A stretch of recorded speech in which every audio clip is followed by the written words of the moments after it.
Hi, brother teacher here. We live in a society, a world, in America, composed of 50 states. And our laws, so called laws, vary from state to state concerning some very basic and fundamental liberties, if you will.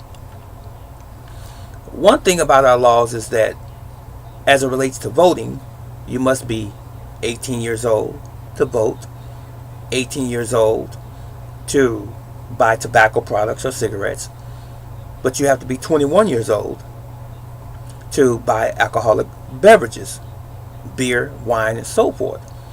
But you can go into the military at the age of 17. You see the disparage there? So we all can really agree that there are some differences.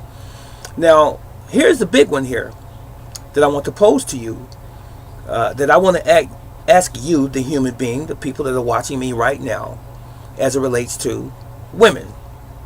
When does a girl become a woman? Yes, I asked that question. When is a girl a woman? When she's no longer a child? Do you have an answer, an immediate answer, or do you have to ponder this for a moment?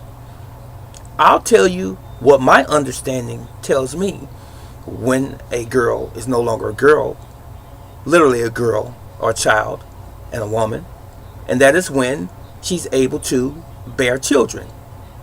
When a young lady can bear children, become pregnant in other words, and bring that child to term, she's a woman. It makes no difference what her age is. Now, I know there are going to be some opponents to what I just said. Well, there have been abnormalities and anomalies where people or women have had babies at the age of 11 or 12 years old. I'm not talking about those extenuating and remote situations, isolated incidents, if you will. I'm talking about the average women. If a girl, for example, I said hypothetically speaking, for example, if a girl, or if you want to call her a girl or a young lady, is 15 or 16, and she becomes pregnant and she brings a baby to term, and the baby comes into the world, is delivered, guess what? She's no longer a child. She is a full-fledged woman. When your ovaries are completely developed and you can bring a healthy child into the world, the government has no right to identify you as being a child still. Why is it that nature understands this, but humanity seems to have a problem, or they struggle with it? You know why? Oftentimes it's political. It really is. See, God doesn't make a mistake. So when is maturity? Maturity is not what you see with your eyes. Let's say, for example, again, a 15 or 16-year-old girl or young lady has a baby. She is now a mother. Would you still call her a child? And she's walking around with a baby that she's breastfeeding, maybe, giving formula, changing the diaper. Is she still a girl? But a girl with a baby? That doesn't make sense at all. She's not a child with a baby. She's an adult. Maybe this doesn't match the physicality. Maybe this, her mental capacity might be immature, but she's mature enough to have a child. So one has to catch up with the other one. But you just can't say she's not a child when she can have a baby. And when a boy, so-called boy, has sperm where he can inseminate a woman, he's a man.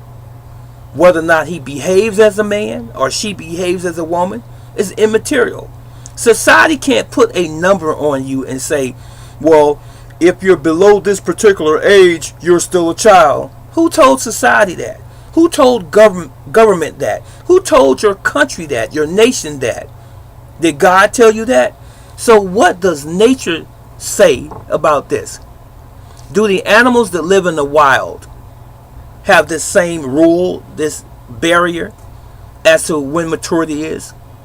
They know when it's time to mate. And they know when a female animal that's a mammal, such as a lion or a tiger or polar bear, not a teddy bear, or a grizzly bear, is capable of having a baby because its instincts tell it.